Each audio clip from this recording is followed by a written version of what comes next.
आज आपण इव्हनिंग स्नॅक्ससाठी मसाला वडे कसे बनवायचे ते बघूया। त्यासाठी मी चणा डाळ 8 तासासाठी भिजत घातली होती। ही भिजलेली चणा डाळ मिक्सरमध्ये बारीक करून घ्यायची। मग त्याच्यामध्ये आपण बारीक चिरलेला कांदा टाकायचा, बारीक चिरलेली मिरची, कढीपत्ता, आलं लसूणची पेस्ट, हळद, धना पावडर, गरम मसाला आणि मिरची पूड टाकायची। त्यानंतर कोथिंबीर टाकायची आणि हे मिक्सचर व्यवस्थित मिक्स करून घ्यायचं।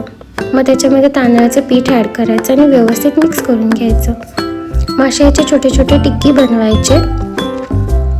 हे बनवलेले टिक्की आपण ऑइलमध्ये मीडियम फ्लेमवर डीप फ्राय करून घ्यायचे। मीडियम फ्लेमवर डीप फ्राय केल्यामुळे ते आतून व्यवस्थित कुक होतात। अशा तऱ्हेने आपले मसाला वडा रेडी आहेत।